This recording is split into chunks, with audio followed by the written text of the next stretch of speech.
I mean, and certainly the landing in the... I wouldn't have liked to have seen a cadet, you know. I mean, my reaction would be if something like that went off and you had been in a plane for 300 or 400 hours, you'd just say, oh, shit, we're going down sort of thing. But if you've got experience, you know there's some things you should, in the heat of the moment, get on with. Oh, I have no doubt about that, Senator. That was a very, very experienced crew, a very capable crew. I talked at great length to the crew about that. In fact, my other organisation, IFALPA, at next month's conference, we're going to award them the Polaris Award, which is the highest award we can give for airmanship. So that's 100,000 peers recognising those pilots as being the highest calibre. I talked at great length to the crew. As I said, the first officer in that aeroplane was flown all of our long-haul aircraft. He was very experienced. He's due for command if there was promotion in the airline. He had more than 12,000 hours. He said that he spent 55 minutes working flat out trying to clear the messages the aeroplane was generating because of the multiple failures. And as I said in the media at the time, that was probably 1 in 100 million chance. That amount of failures is just totally unpredictable and unprepared for. And in fact, arguably, the aircraft is not designed to withstand that sort of failure. So the first officer said to me he was working flat out for 55 minutes. He actually said to me in no uncertain terms if it had been a cadet pilot or someone as an MPL, he didn't believe they would have coped with it because he was receiving assistance from the senior check captain who was sitting in the right rear of the aircraft. And that man, I've known him since we've both been in the airline, he's got nearly 20,000 hours of flying, and so they were working closely together. So the situation was handled by a very experienced crew. People in the industry who know, and I can't mention the names because I would be dropping people in it, have said that in any other circumstances that aeroplane would have been lost. So in the long term, are we, and without Qantas just done a great job in that instance, are we in any ways at risk under the present arrangements, the competitive nature of flying, the difference in labour costs, etc., globally, you know, losing sovereignty, as it were, of countries' sovereignty because of the modern communication, transport, etc. Are we in danger of waking up one day in a circumstance where the guy is too inexperienced? I mean, the bloke to put the plane into the Hudson had to figure out by line of sight and body coordination whether to go under the bridge or over the bridge, given he'd lost power, etc., etc. Are we in danger of losing that skill under the present airline arrangements and pilot training? I heard Mr Borghetti say that he thinks the airlines are safe and as I said, compliance issues are adequate. But there is a trend, as I said in the beginning, there's a trend to show unique accidents developing. So I think we're at a nexus point in aviation worldwide where that might be the case. And Australia has always been a leading edge country in aviation standards. There's no doubt about that. We're held in very high regard in the International Civil Aviation Organisation.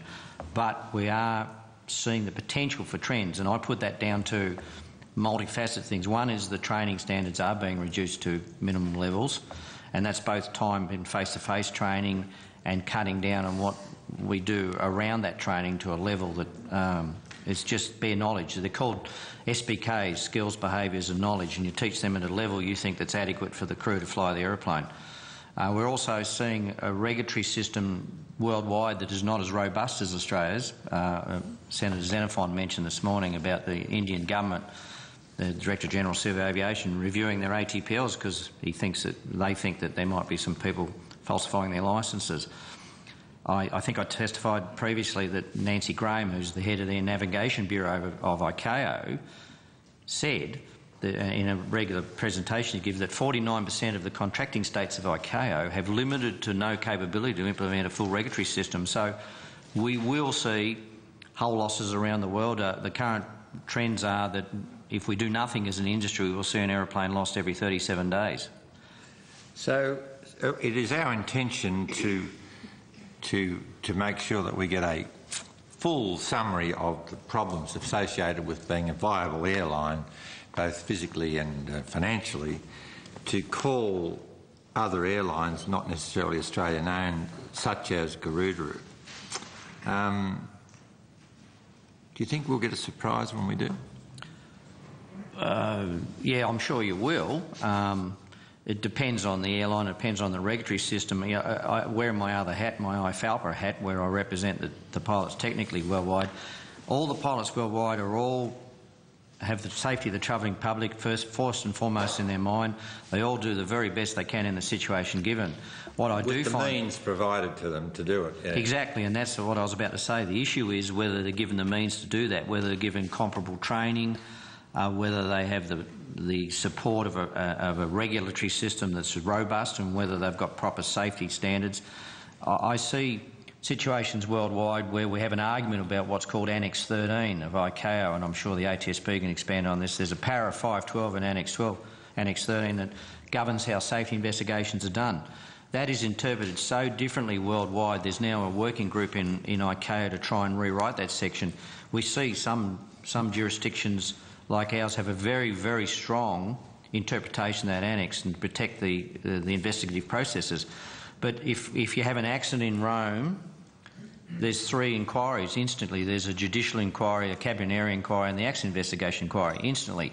If you have an accident in Japan, the police will walk on the flight deck and they'll be the first people to interview. In fact, one of our aeroplanes diverted and had an evacuation in Japan. The captain was arrested and they stood at the nose wheel for 5 hours, surrounded by police. Now that's how they handle the situation there. So what I'm getting to is all the pilots that I know of in IFALPA are all professionals and they're all working to the best of their ability, but things we take for granted in Australia, they don't have. They don't have flight time limitation systems that even go close to ours. The European Union, which is supposedly a modern, democratic, well-lawed system, they can't even get their flight time limitations straight across the EU because of the argument you've got to have an equal opportunity from one side of the EU to the other. Yeah, Europe's lost its sovereignty. It's going to get a big pain in the guts in the next year or two. Thank you for that. I'll pass over to Senator O'Brien or Senator Vaughan. Thank you. I'll just can I go to the issue of fatigue? And you heard the evidence this morning in terms of fatigue risk management. Early today, I tabled with the committee a special fatigue audit from CASA that was provided to me for the purpose of this inquiry. It's a confidential document. Can I just show that to the...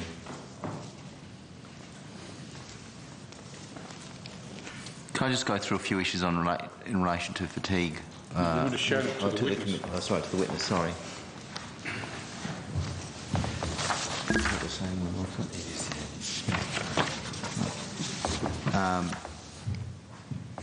Can I just go to one of the issues that APA has raised has been one of fatigue management.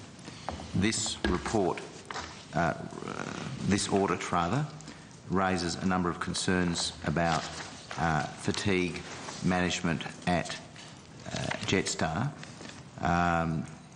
in terms of no evidence of proactive fatigue risk assessment, a reactive system for managing fatigue, and that there's been a strong emphasis on achieving operational outcomes with insufficient consideration given to potential fatigue risk. Now, I note that this is the view of an audit provided. It shouldn't be taken to be CASA's formal position, but it also relates to the issue of the CAO 48 exemption that's been given to Jetstar. What does APA say about the issue of fatigue risk management in Australian Airlines in the context of this audit and your general concerns in relation to fatigue risk management? Thank you for the question, Senator. The document, as I've read it, is a fairly damning indictment, I must say that, of the internal processes. I'd like to start just quickly to clarify our view on CO 48 and the exemption. CASA were given some time ago, commissioned in fact, an analysis of the CO 48, and the worst case scenario says that operations in the worst cases at CO 48 are quite fatiguing. In fact, you mentioned this morning something about train fade score of 80. If you analyse CO... That's FAID, that's that. Yeah, fatigue management I'll system. talk about that in a second, but the analysis of the worst possible night flying limits on CO48 would see a fade score of 120 odd. So it's really, really bad. Sorry, say that again. A fade score. The worst case of night flying interpretations of CO48. In other words, if you did 3 back-to-back night flights between the hours of 10 o'clock at night and 6 o'clock in the morning, you would see a fade score of 120, which is more than 50% over what you would roster a train driver to. So we're seeing pilots flying, if they flew at that level, seriously fatigued under what is an acceptable regulatory standard. The CO48 general exemption, as it's known as, tries to redefine those issues, and it has an international element and a domestic element, and they're not easily to be read into each other, even though some of the airlines try and do that. That in itself suffers from lack of clear definition of some things. One thing, for instance, is the lack of definition of what constitutes a local night, would you believe? We also see that the regulatory authority has taken some time and is yet to do a definition of what constitutes flight deck duty and duty time per se. We've asked in writing to have that some years ago. The then industry ombudsman agreed with us, and what we're getting at there is flight times assumed to be from the time the aircraft pushes back to the time it pulls into the gate. But clearly it takes some time to get the aircraft ready to fly and some time to shut it down and get off, and so the argument is that that duty time is included in that. So with that background, we then look at this document. It's interesting that one of the principal causes of complaint to us internally is been Jetstar pilots complaining to us about the fatiguing nature of some of their duties, and in particular flying from Darwin to Singapore and return. Now, Jetstar in its wisdom has seen to program a 40-minute turnaround at Changi International Airport. Now, Changi International Airport is one of the top 10 busiest airports in the world, and it takes you 10 or 15 minutes to taxi in and out at times. So to get in and pull into the gate in one of the busiest airports in the world, expect to get all your passengers off the aircraft cleaned and turned around and reload, passenger and go is just ridiculous. So the pilots supplied us with examples in January that 12 of the 21 flights exceeded the duty limits that were set by the airline. So they exceeded their own duty limits, and some of the extensions were quite significant. So they complain about the fatigue because that's out and back operation through the night. I'm led to believe that Jetstar also rosters a flight from Singapore to Bali, Bali to Perth, Perth to Melbourne, Melbourne to Perth in one tour of duty. Now, the pilots complain bitterly about that because they believe... How many hours is that? Well, it's a lot. They're planning 40-minute turnarounds in each of those places, so it's a significant... if you took off in daytime, you'd be landing in daytime, let's put it that way. The pilots complained. The managers told them to toughen up, basically, over that. There was little regard for the seriousness of the view of the fatigue of the pilots. So I'm not surprised this document has been written. I note the author. I know the author. I've worked with him on fatigue risk management. I was one of the researchers in the original fatigue risk management research program that we undertook in Qantas some years ago, and we obtained 13,000 sleep nights of data during that program. It's arguably the most comprehensive research program in fatigue for pilots in the world, and I could run some of these numbers and come up with those same issues, and I know the author of the document has taken a serious view of what he said here, and I just think that it warrants further investigation. The document refers to, it says there remains reluctance from a number of flight crew to report fatigue risk and or to say no to an extension of duty based on the perceived punitive nature of taking such actions.